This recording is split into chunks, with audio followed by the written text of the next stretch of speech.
की लगभग 8 से 9 की लगभग जीत घोषित हो चुकी है। इसके अलावा नगर पालिका में भी बीजेपी ने बम्पर बढ़त बनाई हुई है और नगर पंचायत में भी लगातार आगे चल रही है बीजेपी। कुछ पर नतीजे घोषित हो चुके हैं। ये नगर पालिका के नतीजे दिखा रहे थे आपको। 34 पर बीजेपी, 8 पर कांग्रेस और अदर 7 पर बने हुए हैं, जबकि नगर निगम में 10 की 10 जो सीटें हैं वो बीजेपी के पास जाती हुई नजर आ रही हैं। नगर पंचायत में 67 सीटें 114 में से बीजेपी के खाते में जाती हुई नजर आ रही हैं। 20 पर कांग्रेस आगे चल रही है या फिर जीत गई है, या जबकि 8 पर अदर जीते हैं या आगे चल रहे हैं। यानी तीनों फॉर्मेट में, चाहे नगर निगम हो, नगर पालिका हो या नगर पंचायत हो, सभी में बीजेपी आगे है।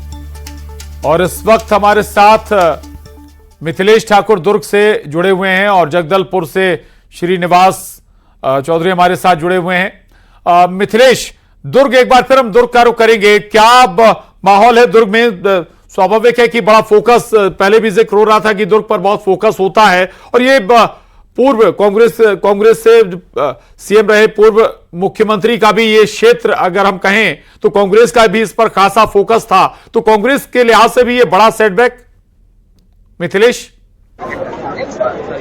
बिल्कुल जी हाँ, बिल्कुल ठीक कहा कि राजनीतिक दृष्टिकोण से ये काफी महत्वपूर्ण ये इलाका कहलाता है, दुर्ग का इलाका कहलाता है, जहाँ पर ये हर किसी की दृष्टिकोण यहाँ पर रहता है, दृष्टि रहती है। चाहे बीजेपी की बात की जाए, कांग्रेस की बात किया जाए, हर किसी की दृष्टि थी। लेकिन इस बार देखा जाए तो शुरू से ही जो कांग्रेस कहीं न कहीं पिछड़ी हुई थी और आखिरकार अंत जो हुआ वो वैसे ही हुआ है, क्योंकि बीजेपी की जो प्रत्याशी अलका बागमारू करीब 70,000 वोटों से आगे चल रही है। इसी तरह से यदि 60 वार्डों की बात की जाए तो 60 वार्डों में भी बीजेपी पूरी तरह से आगे चल रही है। करीब 40 वार्डों में बीजेपी है, 8 वार्डों में कांग्रेस है और 6 में निर्दलीय है। तो इस तरह से 60 वार्डों का भी चल रहा है। हालांकि अभी अधिकृत पुष्टि होना बाकी है, अधिकृत घोषणा होना बाकी है। कुछ लोग हैं, उनसे बातचीत करेंगे। बीजेपी क्या लग रहा है कि किस तरह से ये हो रहा है? कि आप इस तरह की उम्मीद थी? दुर्ग को किस नजरिए से देखते हैं? इस तरह की उम्मीद तो हमने पहले से तय करके रखी थी, क्योंकि कांग्रेस पार्टी तो किसी प्रकार से इस नगर निगम के चुनाव में लड़ाई पे दिखी ही नहीं। इसके सारे नेता गायब थे और इनकी एकजुटता का अभाव ये था कि कांग्रेस के प्रत्याशियों को झंडा बैनर तक का भी टोटा लगा हुआ था। और रही बात हमारे संगठन की, तो हमारे बूथ स्तर से लेकर शक्ति स्तर के और सारे वरिष्ठ नेताओं का हमको मार्गदर्शन मिला, जिसकी परिणति है कि एक ऐतिहासिक जीत की ओर अग्रसर है। देखिए, न सिर्फ दुर्ग नगर निगम की बात किया जाए, पंचायत की बात किया जाए, शानदार जीत हुई है। कैसे स्ट्रेटेजी? क्या स्ट्रेटेजी? बहुत स्पष्ट है, जन सेवा, राष्ट्र सेवा। मोदी जी का एक ही संकल्प है, अपने भारत देश को विकसित भारत की कैटेगरी में लाना है, और उसके लिए बूथ से लेकर पंचायत स्तर से लेकर संसद तक हमें अपने भाजपा के नेताओं को स्थापित करना है, जनता का विश्वास हासिल करना है। और उसमें कहीं ना कहीं आप देखोगे विधानसभा के चुनाव के समय से और लोकसभा चुनाव में जो जनता ने विश्वास जताया उसको उन्होंने मेंटेन रखा। आज भी लोगों को पूरा विश्वास है कि छत्तीसगढ़ में जो विष्णुदेव साय जी की सरकार चल रही है, उनका सुशासन जो चल रहा है और मोदी जी की गारंटी में जो देश हमारा चल रहा है, वैसे ही सेवा भाव से हमारे पंचायत और नगर निगम में भी सेवा कार्य जारी रहेंगे। क्या लगता है कि कौन सी स्ट्रेटेजी काम आई? पहले महतारी बंधन था, अब क्या लग रहा है कि आप कौन सी चालू चल रही है? ये नरेंद्र मोदी के सुशासन विकास के नीति पे और माननीय विष्णुदेव साय जी के सुशासन पे ये मुहर लगी है कि हमने सोच के रखा है कि पंच से पार्लियामेंट तक हम पूरे भगवा में कर देंगे, और वो लहर कंटिन्यू चल रही है लगातार। सरपंच, पंचायत और हम नगर निगम भी ऐतिहासिक मतों से जा रहे हैं। क्या लगता है कि दुर्ग में क्या चाहिए आप लोग को जो नहीं हो पाया अब तक? आप बीजेपी आएगी तो करेंगे? दुर्ग में ऐसी चीजों की आवश्यकता है, जैसे एक ऑडिटोरियम की आवश्यकता है जो बहुत प्रतीक्षित मांग है, और जैसे इंडोर स्टेडियम है और अंतर्राष्ट्रीय स्टेडियम है, मल्टी लेवल पार्किंग, जिस पर कार्य प्रारंभ हमारे विधायक जी ने कर दिया। अब इसे पूर्ण रूप से मूर्त रूप देने का कार्य हमारी महापौर अलका भाभी करेंगे। किस तरह की उम्मीद है आप लोगों की? नई सरकार आएगी, नया काम होगा? नई सरकार आई है अपने नए एजेंडे के साथ, जो जनता की मांग और जनता की सुविधाओं को ध्यान में रखते हुए उसका एक रोड मैप तैयार किया जाएगा और उसे मूर्त रूप देने का काम अगले 5 सालों में किया जाएगा। ठीक है, तो देखिए, एक लोग जो है काफी उम्मीदों में है, क्योंकि पिछले 5 साल की बात करें तो कांग्रेस की यहाँ पे शहर सरकार थी, उसके बाद में बीजेपी की सरकार रही है और एक तरफा आई है एकदम। है। बिल्कुल इस वजह लोकल से इशू जो है और उन बीजेपी लोकल को काफी इश्यूज पर उम्मीद है, स्वाभाविक है कि काफी एक्सपेक्टेशन कार्यकर्ता बड़ी उत्साहित है। जमकर आम जनता की ये जरूर देखना होगा कि अब इन आशाओं को, एक्सपेक्टेशन को पूरा करना जिम्मेदारी होगी जो नए चुनकर आए हैं, चाहे मेयर हो, पार्षद हो और तमाम जो प्रत्याशी हैं। रहेगा, लौटूंगा आपके पास। श्रीनिवास जगदलपुर से हमारे साथ बने हुए हैं। श्रीनिवास, जगदलपुर का मुकाबला नजदीकी था, हालांकि बावजूद बीजेपी जीत गई। अब ड्यूटी या कहीं जिम्मेदारी, चुनौतियां भी बढ़ जाती हैं। जो मेयर चुनकर आए हैं, जो पार्षद चुनकर आए हैं, अब उनके सामने भी जनता की भावनाओं को, उनका सम्मान रखना, उनकी आशाओं को पूरा करना बड़ी ड्यूटी होगी अब। श्रीनिवास जी बिल्कुल, प्रदेश सहित जगदलपुर नगर निगम में जो मुकाबला था काफी टक्कर वाला मुकाबला था। कांग्रेस से जो मेयर प्रत्याशी सी मलकीत सिंह गैदी को मैदान में उतारा था, तो ये भाजपा के मेयर प्रत्याशी संजय पांडे ने मेयर के रूप में सामने आए थे। जो मतगणना हुई है, मतगणना में जो रिजल्ट आया उस परिणाम पूरी तरह से सामने आ चुके हैं। संजय पांडे जो भाजपा के प्रत्याशी है, अपने प्रतिद्वंदी मलकीत सिंह गैदी को 8,600 से अधिक मतों से हरा दिया है। तो वहीं नगर निगम के वार्ड की बात करूं तो 48 वार्डों में 30 पर भाजपा पार्षदों का कब्जा हो चुका है। 16 पार्षद कांग्रेस से जीत के आए हैं, 2 निर्दलीय पार्षद भी जीते हैं। यानी कि जो नगर निगम सरकार है वो पूरी तरह से भाजपा का कब्जा हो चुका है। 10 साल में पहले जो की बात करें, 10 साल पहले कांग्रेस की सरकार लगातार 10 साल नगर निगम में सरकार में रही। इसके बावजूद जो अभी चुनाव आए, मतगणना हुई है, इसमें स्पष्ट जनता ने जनादेश भाजपा को दिया है। वहीं जो भाजपा मेयर प्रत्याशी जो जीते हुए थे संजय पांडे, उन्होंने दावा किया है कि और कहा भी कि जो शहर के जो विकास है, शहर में काफी मांगे हैं, दलपत सागर, गंगा मुंडा वार्ड, ड्रेनेज सिस्टम, धूल मुक्त शहर, इन सभी चीजों पर फोकस किया जाएगा, जनता के अनुरूप काम किया जाएगा। और जो काम ठप हैं, कांग्रेस की सरकार में जो काम हुए नहीं थे, उन कामों को पूरा किया जाएगा। जनता के मांगों के हिसाब से ही नगर सरकार भाजपा चलेगी और विकास के काम को फोकस दिया जाएगा। जी बिल्कुल बिल्कुल। एक बार फिर रुक करेंगे दुर्ग का। मिथिलेश आवाज सुन पा रहे हैं? मिथिलेश, आप मिथिलेश थोड़ा सा जरूर समझिएगा कि वहां कार्यकर्ता भी होंगे और आखिर ऐसे कौन से इशू थे जो इस बार काम किए हैं, जिन्होंने बीजेपी के फेवर में माहौल बना दिया, ऐसे नतीजे आए? मिथिलेश शुरू से ही यदि बात की जाए तो बीजेपी जो है वो नरेंद्र मोदी जी के कार्यों को देख रही थी, प्रदेश में विष्णुदेव साय के शासन को देख रही थी और वो ही बोल रही थी यदि विकास चाहिए तो विकास के लिए ट्रिपल इंजन की सरकार बनाना पड़ेगा। और सभी जगह जब एक साथ सरकार बीजेपी की रहेगी तो निश्चित रूप से आज जैसे प्रदेश का यहाँ पर जो विकास हो रहा है, देश का विकास हो रहा है, ठीक उसी तरह से शहर का विकास भी होगा, सभी वार्डों का विकास होगा। और न सिर्फ मूलभूत सुविधाओं को दिया जाएगा बल्कि जो है वार्डों को है जो है मॉडल वार्ड बनाया जाएगा, शहर को आगे बढ़ाया जाएगा, जो अभी तक नहीं हुआ वो जो है आने वाले समय में पूरा किया जाएगा। तो यही जो जादू है एक तरह से कहा जाए बीजेपी का वो चला है। और आज जो है बीजेपी काफी अग्रसर है, काफी 70,000 वोट लेकर बीजेपी की प्रत्याशी अलका बाग तो कहीं ना कहीं इसके पीछे यदि देखें तो कड़ी मेहनत भी है और साथ ही जो बीजेपी का जो कमिटमेंट है उस कमिटमेंट को लोगों को याद दिलाया गया और वो कमिटमेंट को लेकर ही बीजेपी जो मैदान में उतरी थी। और आज देखा जा रहा है जो परिणाम है वो काफी सकारात्मक परिणाम सामने आ रहे हैं। बिल्कुल ठीक बात आप कह रहे हैं कि केंद्र के भी काम है और राज्य सरकार के भी काम है, लेकिन अमूमन निकाय चुनाव में या फिर मेयर के चुनाव में लोकल इश्यूज भी होते हैं। क्या लोकल इश्यूज कोई फैक्टर नहीं रहे क्या मिथिलेश? देखिए जी बिल्कुल ठीक कहा, लोकल इश्यूज में ही ये सब कुछ होता है। लेकिन पिछले 5 सालों में जिस तरह की उम्मीद है जो लोगों की थी कि कांग्रेस की सरकार आएगी तो करेगी, क्योंकि पीछे यदि बीते 5 वर्षों की बात किया जाए तो कांग्रेस की गवर्नमेंट छत्तीसगढ़ में रही थी, उसके अनुपात में यदि दुर्ग की बात किया जाए तो उतना विकास नहीं हो पाया था जितनी लोगों की अपेक्षाएं थी। और यही वजह है पिछड़ने का कांग्रेस का कि जिस तरह की लोगों की अपेक्षाओं में खरा नहीं उतर पाई बीजेपी कांग्रेस, तो वही इसका जो परिणाम आज लोगों ने दिया है। कई यहाँ पे लोगों की इच्छाएं थी, अपेक्षाएं थी जो कांग्रेस पूरा नहीं कर पाई। जैसे मूलभूत सुविधाओं की बात की जाए, खिलाड़ियों के एक बेहतर जो है स्टेडियम की मांग, लेकिन वो स्टेडियम की मांग सरकार रहने के बावजूद भी पूरा नहीं हो पाई। पार्किंग की एक बड़ी समस्या थी, पार्किंग के लिए लोग कई बार सरकार से गुहार लगाए थे कि यहाँ पर एक शानदार पार्किंग हो ताकि लोगों को वाहन खड़ा करने की स्थिति बन जाए, उनको मौका मिले, उनको सही स्थान मिल पाए और व्यापार अच्छा चले, लेकिन इस ओर भी ध्यान नहीं दिया गया। तो इस तरह से जो मुद्दे थे, ज्वलंत मुद्दे थे, उनको 5 सालों में पूरा नहीं कर पाया। पाया और यही वजह थी कि आज जो है निराशा कांग्रेस को हाथ लगी है और कांग्रेस जो है पिछड़ी हुई दुर्ग में नजर आ रही है। वाकई पिछड़ी काफी पिछड़ गई कांग्रेस और अब स्वाभाविक है कि वक्त अब मंथन का होगा, लेकिन देखना होगा कि क्या मंथन में निकलता है और कैसे उस पर फिर कांग्रेस आगे बढ़ती है उस स्थिति से बाहर निकलने के लिए। एक बार फिर जगदलपुर का रुख करेंगे। श्रीनिवास, क्या वजह रही जगदलपुर के लोगों ने अपना मन बदला? 10 साल बाद आप जिक्र कर रहे हैं, तस्वीर बदली है और ये वो बेल्ट है जहां पर विकास करना एक चुनौती भरा भी होता है।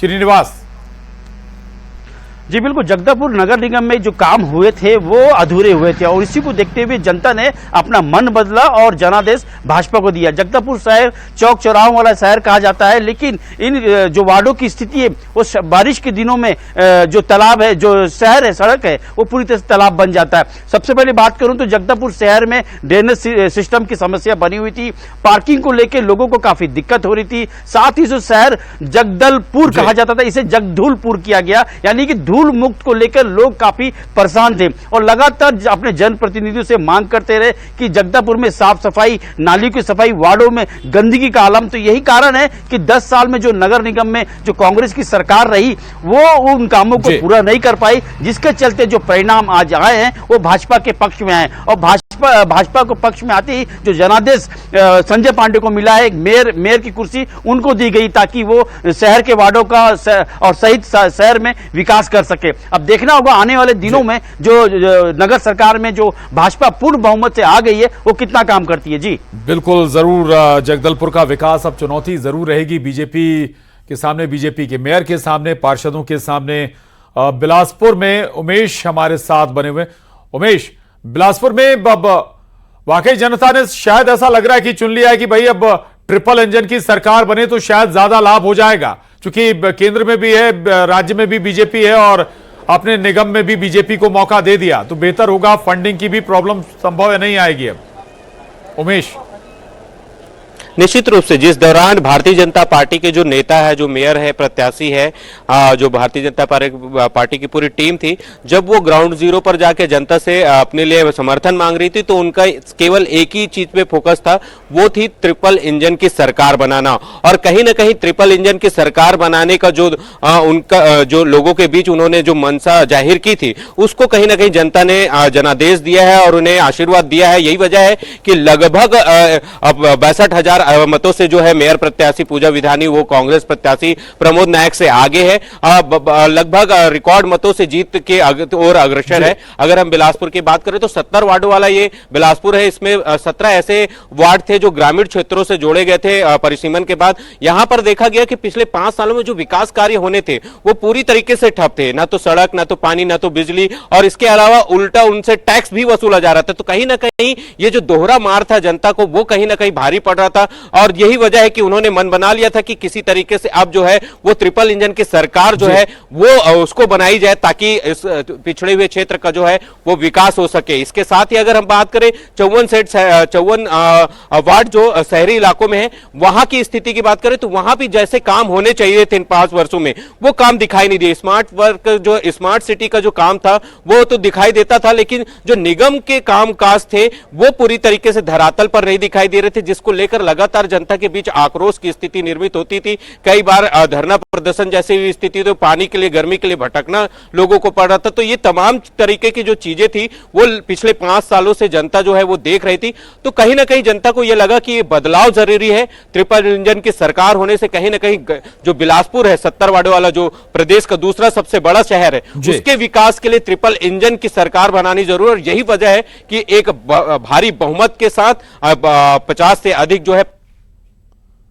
बिल्कुल, तो वाकई बड़ी बहुमत की ओर अग्रसर हैं। एक बड़ी निर्णायक जीत यहां पर मिलती हुई बीजेपी को नजर आ रही, चूंकि एक बड़ा डिस्टेंस, बड़ा गैप बीजेपी प्रत्याशी ने कांग्रेस के मुकाबले बना लिया है। रायपुर का रुख करेंगे। ममता लांजेवार हमारे साथ जुड़ गई हैं। ममता, कहां इस वक्त आप मौजूद हैं? और दूसरा, बीजेपी खेमे में क्या जश्न है? चूंकि ऐतिहासिक जीत अगर हम कहें ममता तो निकाय चुनाव में बीजेपी को मिल रही है आज।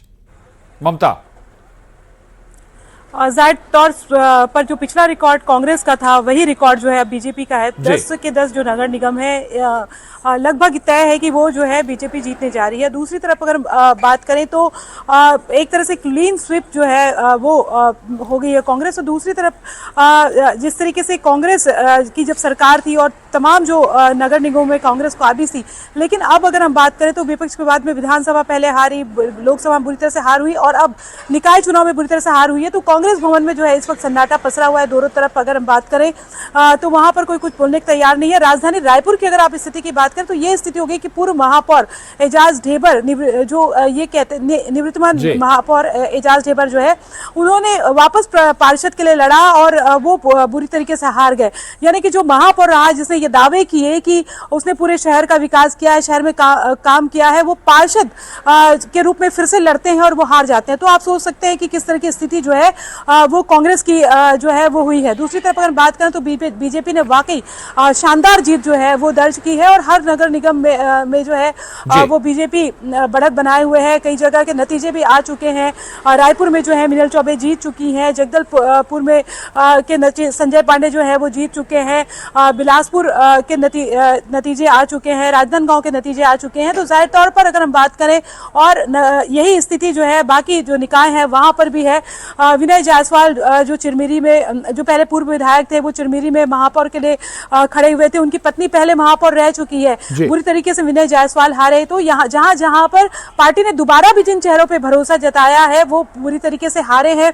कई जगह कांग्रेस ने जिनकी टिकट काट दी थी वो निर्दलीय जो है वो जीते हैं। तो ज्यादातर पर बीजेपी पे भरोसा जताया है और लोग चाहे विधानसभा की बात करें, चाहे लोकसभा की बात करें या अब नगर निगम की बात करें, पंचायत, तो ये जो है ट्रिपल इंजन पे जो है कि सरकार एक तरह से कह सकते हैं कि अब छत्तीसगढ़ में दिखाई देगी। दूसरी तरफ अगर बात करें तो अब जो गांव के चुनाव होने वाले हैं उस हालांकि वो इस तरह से नहीं होता पार्टियों का, लेकिन कहीं ना कहीं इनडायरेक्ट जो समर्थन होता है तो अब देखना है वहां पर किस तरह की स्थिति है। लेकिन जो दावे किए जा रहे थे कि हालांकि ग्रामीण चुनाव की आप बात कर रहे हैं, पंचायत चुनाव में कई बार लोकल इश्यूज के साथ साथ लोकल जो कैंडिडेट होता है उसका भी बड़ा महत्व होता है, बैकअप भी होता है। ठीक कह रहे हैं आप, पार्टी का सपोर्ट भी होता है, भले ही पार्टी चुनाव चिन्ह हो या ना हो।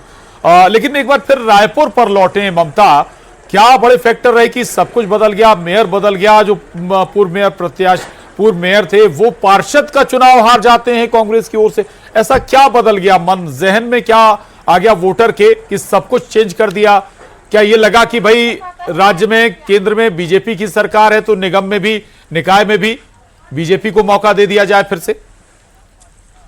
ममता देखिए एक ये फैक्टर होता है, लेकिन ये एक फैक्टर तो होता ही है कि जहां पर राज्य जिस पार्टी की सरकार राज्य में होती है वहां पर लोगों को लगता है कि भाई तमाम तरह की जो सुविधाएं हैं, संसाधन है वो जरूर मिल जाएगा, तो एक भरोसा होता है। लेकिन पूरी तरीके से इसे नहीं कहा जा सकता, आत्मविश्लेषण करने की जरूरत है कांग्रेस को। और चाहे आप ये बड़ी खबर इस वक्त की, बिलासपुर नगर निगम में बीजेपी की जीत हो गई है। लगातार आगे चल रही थी पूजा विधानी बिलासपुर से बीजेपी की और उन्होंने जीत दर्ज कर ली है बड़े डिफरेंस से। लगातार वो उन्होंने बढ़त बनाई हुई थी और अब बिलासपुर में भी अनाउंस हो गया है नतीजा। बीजेपी ने बिलासपुर नगर निगम जीत ली है। ये एक और बड़ी जीत है राजधानी रायपुर के बाद, जहां रायपुर नगर निगम के मेयर के बाद अब बिलासपुर नगर निगम की मेयर सीट भी जीत ली है बीजेपी ने। उमेश मौर्य हमारे साथ बने हुए। उमेश, ये एक और बड़ी जीत है अगर हम कहें रायपुर के बाद एक बार फिर ये बड़ी जीत बीजेपी के लिए। निश्चित रूप से एक बड़ी जीत है। 66,071 मतों से जो पूजा विधानी है उसने अपने प्रतिद्वंदी प्रमोद नायक को मात दे दी है और जो शहर सरकार है वो भारतीय जनता पार्टी को होगी। उसकी मुखिया जो होगी वो पूजा विधानी के रूप में होगी, महिला मेयर के रूप में अब जो है बिलासपुर में मेयर होंगी और वो अब देखना होगा कि किस तरीके से विकास करेंगे। जो विकास पिछले 5 सालों से अवरुद्ध था उस काम को कैसे वो आगे बढ़ाएंगी। जिस तरीके से लगातार इन बातों को लेकर जनता के बीच मेयर प्रत्याशी पूजा विधानी पहुंचती रही है और इन्हीं मुद्दों को लेकर वो जनता के बीच गई। महिलाओं के लिए रोजगार, स्व सहायता समूहों को रोजगार देना, इसके अलावा अन्य जो वादे थे वो महिलाओं के लिए थे, जिसमें 37 वादों में सबसे ज्यादा जो वादे किए गए थे महिलाओं को लेकर किए गए थे। तो चूंकि मेयर प्रत्याशी जो थी वो पूजा विधानी थी, अब वो चूंकि चुनाव जीत चुकी है तो देखना यह होगा कि अब उनका क्या कुछ कार्य योजना आगे करती है। लेकिन यह जरूर है कि एक बड़ी जीत जो है वो मेयर पूजा विधानी ने हासिल की है। जी वाकई, और बड़ी जीत पूजा विधानी ने बड़े अंतर से जीत दर्ज की है। और जो बात जिक्र कर रहे हैं आप की महिला मेयर होगी अब बिलासपुर की, और एक बात और इसमें एक लाइन और जोड़ दूं कि ना केवल बिलासपुर बल्कि रायपुर की मेयर भी अब महिला होंगी। ममता, आप जुड़ी हुई आवाज मिल रही है आपको? जी ममता, 2 बड़े शहर और 2 बड़े शहरों की मेयर इस बार महिला होने जा रही हैं और ये महिलाओं के लिए भी एक गर्व का मौका होगा। हालांकि बीजेपी ने भी इसे एक स्ट्रेटजी के तौर पर संभव है कि शायद महिलाओं को टिकट दिया हो आधी आबादी को फोकस करके भी, लेकिन महिलाओं के लिए एक अच्छा संदेश भी होगा। बिल्कुल, देखिए, और सबसे ज्यादा महिला वोटर्स थी। हालांकि एक चिंता का विषय ये भी जरूर था कि बड़ी संख्या में महिला वोटर्स जो है वो निकली नहीं थी। लेकिन उसके बाद भी अगर हम बात करें तो 2 प्रत्याशी जो वहां पर हम देख रहे हैं अभी रिसेंट जो देख रहे हैं कि बिलासपुर और रायपुर, तो जाहिर तौर पर महिलाओं को लेकर अगर शहर में बहुत सारी समस्याएं होती है। एक तो बड़ी समस्या होती है टॉयलेट की समस्या, जो है साफ सुथरी टॉयलेट जो है आपको नहीं मिलती। तो पूरे शहर में अगर बात करें तो टॉयलेट बनाने की जरूरत है, सुरक्षा, महिला सुरक्षा जो है वो जरूरत है, साफ सुथरे बाजार हो जहां पर महिलाएं जो है वो आत्म जो निर्भर हो सके, ये तमाम चीजें हैं। इसके साथ ही अगर हम बात करें तो स्कूलों में कि जो तमाम जो स्कूल है नगर निगम में जो आते हैं, उन स्कूलों में बच्चियों के लिए क्या सुविधाएं दी जा सकती हैं, उनको किस तरीके से जो है वो अपनी सुरक्षा के लिए उन्हें तैयार किया जा सकता है, ये तमाम चीजें जो है वो खासतौर पर सुविधाजनक हो जाती हैं। और महिलाएं जो है महिलाओं की समस्याओं को लेकर खासतौर पर ज्यादा संवेदनशील हो सकती, ज्यादा बेहतर तरीके से समझ सकती, क्योंकि वो खुद भी बतौर महिला जो है इन चीजों से जब आम महिला के तौर पे जूझती है। तो ये जरूर है कि इस चीज को जरूर फोकस करना चाहिए। और ये हमने देखा भी है कि आप अगर देखेंगे चाहे बाजारों की बात करें, छोटा सवाल ममता, ये जरूर अब निकल जाइए रायपुर की मेयर के सामने चुनौती। चलिए मैं लौटूंगा आपके पास, मिथिलेश के पास जाऊंगा। मिथिलेश, यही सवाल आपसे कि अब दुर्ग मेयर के सामने क्या चुनौतियां होंगी? शिक्षा, स्वास्थ्य को लेकर भी निगम के बहुत सारे काम होते हैं, स्कूल भी होते हैं, हेल्थ सेंटर भी होते हैं, क्या सबसे बड़ी चुनौतियां होने जा रहे हैं? देखिए, सबसे बड़ी चुनौती यह है कि दुर्ग जो है वो काफी पुराना बसाहट वाला क्षेत्र है और यहाँ पर विकास करना बड़ी चुनौती होगी, क्योंकि हजारों लोगों की जो अपेक्षाएं हैं उनको पूरा करना काफी चुनौती होगी। कई क्षेत्रों में काम किया जाना है। हमारे साथ में दुर्ग ग्रामीण के विधायक हैं, उनसे सीधा बात करते हैं। एक बड़ी जिम्मेदारी सरकार लोगों ने दी है, मतदाताओं ने दिया, इतना बड़ा आशीर्वाद देखिए। निश्चित तौर पे मतदाताओं ने बड़ा विश्वास किया है और बड़ी जिम्मेदारी है, और इस जिम्मेदारी को जिस ईमानदारी से जनता ने भारतीय जनता पार्टी में विश्वास दिलाया है, उस विश्वास को कायम करते हुए और एक अपेक्षा है जनता को, उस अपेक्षा को पूरा करेंगे। भारतीय जनता पार्टी वैसे भी काम करने वाली पार्टी है और जनता इसीलिए विश्वास दिलाई है कि भारतीय जनता पार्टी विकास करती है। और भारतीय जनता पार्टी के जो महापौर के जो कार्यकाल है, चाहे वो सरोज पांडे जी के कार्यकाल हो, चाहे हमारे डॉक्टर शिव कुमार चमेर जी का हो, चाहे चंद्रिका जी का हो, चाहे हमारे डॉक्टर रमन सिंह जी के कार्यकाल हो, अभी विष्णुजीत जी के कार्यकाल 1 साल हुए हैं और ठीक जनता पार्टी ने किया है और इसीलिए हमारी जनता ने विश्वास किया है। और जनता ने जो विश्वास किया है, हमारे जो दुर्ग निगम की जो बात आप कह रहे हैं, यहाँ पे बहुत सारी जो विषय है और जनता के हित के लिए, जनता की सुविधा, ठीक है।